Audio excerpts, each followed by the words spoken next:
Que nous réserve cette nouvelle saison de Koh Lanta? On en parle tout de suite dans la Geekno.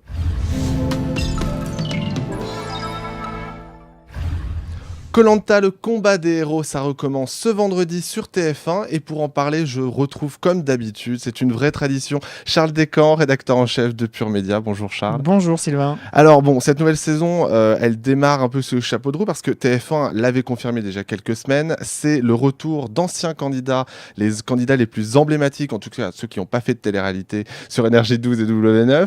Alors bon, qu'est-ce qu'on peut dire exactement, qu'est-ce qui nous attend sur cette nouvelle saison de Koh Lanta, le combat des héros? Alors déjà, il y a des candidats de 11 saisons. Donc oui, ça représente, voilà, énorme, il y a eu 21 ou 22 saisons, on n'aurait même beaucoup plus à trop. faire les comptes. Non, pas beaucoup trop, peut-être une ou deux. Si on peut choisir, à la limite, on les efface. Donc 11 saisons, c'est énorme. Ça permet justement de faire venir des téléspectateurs qui ont peut-être lâché la rampe ces 2-3 dernières années où il y avait beaucoup de Koh Lanta sur TF1.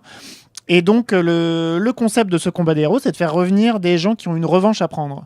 Donc, évidemment, on se dit que tous ceux qui ont perdu ont une revanche à prendre. Non, mais c'est vrai. C'est vrai. Mais en fait, dans tous les autres All-Stars, il y avait parfois des gagnants qui voulaient gagner une deuxième fois. Là, il y en a une seule. Voilà, il y en a juste mais une seule. elle a aussi une revanche à prendre, puisque quand on interroge Denis Brognard, il nous dit Clémence, c'est donc la seule gagnante qui revient. Qui a gagné en 2005. Qui a gagné en 2005. Elle revient parce qu'en fait, elle a déjà participé à un All-Star et elle s'est fait éliminer assez rapidement parce que justement les autres estimaient qu'elle était dangereuse et elle a hyper mal vécu son élimination à l'époque et donc elle a cette revanche. C'est marrant, elle a une revanche à prendre sur sa deuxième participation. Donc voilà, ils estiment tous que ils se sont fait virer, que c'était pas juste et donc ils ont vraiment envie cette fois-ci d'aller au bout de leur aventure. Alors on a vu le premier épisode. Moi, ce que j'ai retenu, c'est que il va y avoir du clash cette saison parce que quand je te parlais effectivement de candidats emblématiques, il y a évidemment Clémentine qui a fait, mais alors tellement parler lors de, il y a 2 saisons déjà, me semble-t-il, avec notamment Yacine, son némésis. Voilà, dès le départ de toute façon de cet épisode, quand ils se découvrent. Tu vois que c'est pas la joie quand même entre les deux. C'est vrai, on voit tous les candidats qui arrivent les uns après les autres. Ils découvrent avec qui ils sont, puisque c'est un secret. Ils savent à peu près, ils en connaissent 2 ou 3 sur le trajet. Et donc, il y a 2 binômes possiblement conflictuels qui se connaissent déjà. Il y a donc Clémentine et Yacine. Ils en plaisantent d'ailleurs, mais ça rit un peu jaune dans ce premier épisode quand ils se découvrent. Donc Clémentine et Yacine.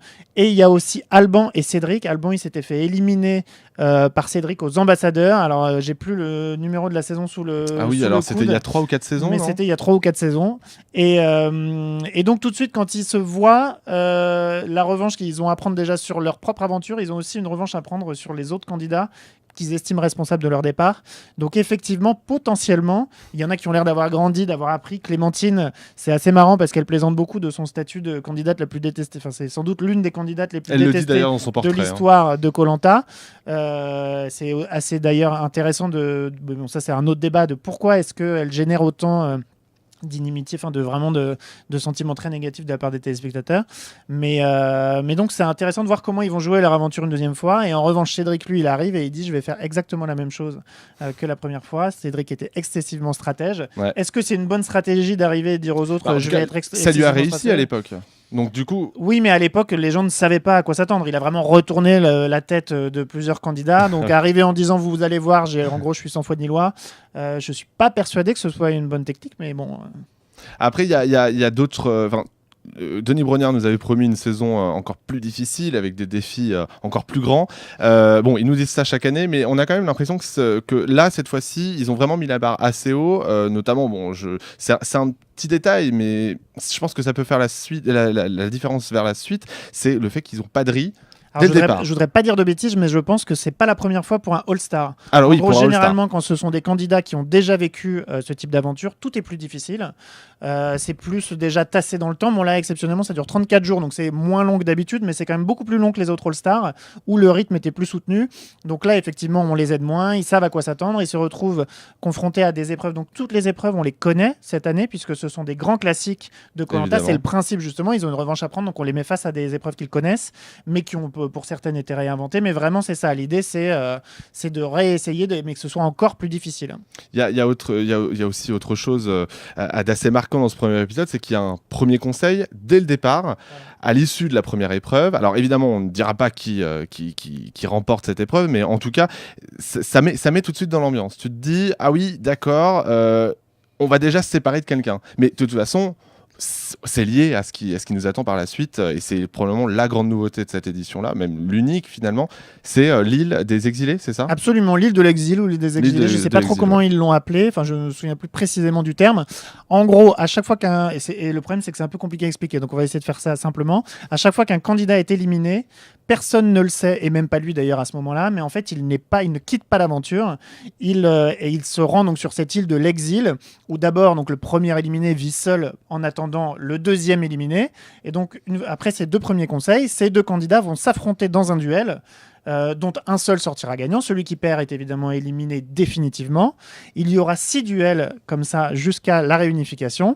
Et la dernière personne qui gagne le duel, enfin la personne qui gagne plutôt le dernier duel, réintègre l'aventure au moment de la réunification. Et donc les autres vont découvrir au moment de la réunification qu'il y a une personne qui peut-être était éliminée depuis des jours et des jours, qui en fait était toujours là, qu'elle a peut-être battu tous les autres et qu'elle va réintégrer l'aventure. Et ça va être intéressant. C'est un game changer assez, en tout cas qui est prometteur, je trouve, pour la suite. La vraie bonne nouvelle, c'est quand on voit, déjà on connaît tous ces candidats, on les aime ou on les déteste, mais on a quand même un attachement pour la plupart, pour ceux qui regardent Koh-Lanta régulièrement.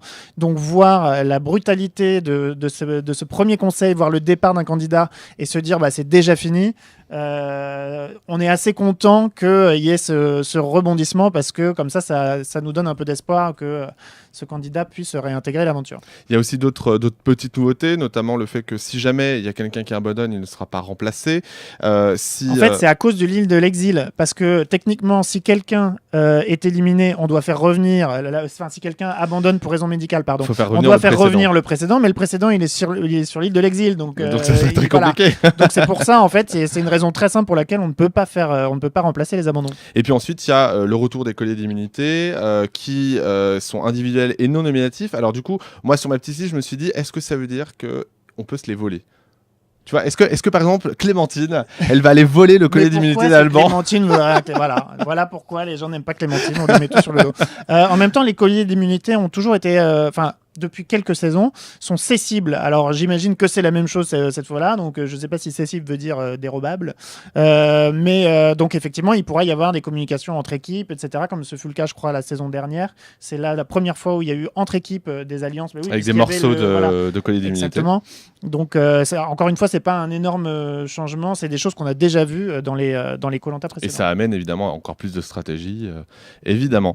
Globalement, voilà, ce premier épisode, toi, il t'a plu? Est-ce que moi je l'ai trouvé très bien. On s'ennuie pas une seule seconde. En plus, comme on connaît déjà les candidats, ils balayent assez rapidement les portraits. C'est-à-dire qu'au bout de, je pense, 15 ou 20 minutes, on a vu tous les portraits. C'est ça. Et après, vraiment, on se concentre sur les épreuves. Donc, on s'ennuie pas une seconde. Il y a quelques mois, du coup, pour la présente saison, tu me disais que tu étais quand même un peu lassé, que ça s'enchaînait trop vite. Là, ils ont quand même laissé passer un petit peu de temps. On a quelques semaines en plus. Oui, effectivement, ça s'est terminé mi-décembre, si je dis pas de bêtises. Donc là, on a 3 mois. On a eu 3 mois. Mais on est quand même, moi personnellement, je suis assez content de les retrouver parce que vraiment, c'est des candidats. Oui, c'est ça, c'est les candidats emblématiques. Et on les connaît déjà. Donc en fait, on n'a pas cette lassitude de réapprendre à connaître des gens qui sont sur une île, les machins, etc. Et qui parfois on se dit ils sont trop stéréotypés. Donc là, vraiment, on les connaît. On rentre directement dans le vif du sujet. Donc il n'y a pas d'ennui. En revanche, ce que j'ai dit d'ailleurs quand j'ai été voir ce premier épisode chez TF1, il n'y a pas le côté vraiment où, je vais dire on tombe de sa chaise, on n'en est pas là, mais de la saison où il y avait 3 équipes, où là vraiment ça bouleverse tout, ça change tous les équilibres pour les candidats, pour le téléspectateur. Là, il y a effectivement cette île de l'exil qui va changer les choses, mais dans ce premier épisode, on n'est pas il n'y a pas encore ce moment-là. Bon, dans tous les cas, en attendant, donc ça commence ce soir sur TF1, il y a aussi une interview de Denis Brognard sur Pure Média à découvrir dans le quart d'heure média, à découvrir chaque semaine en direct sur Facebook. Si de votre côté, vous prévoyez de voir ce nouvel épisode, ou si vous l'avez déjà vu, parce que cette vidéo est visible bien après la diffusion de Koh-Lanta sur TF1, n'hésitez pas à donner votre avis dans les commentaires. On se retrouve bientôt sur IGN. Salut à tous.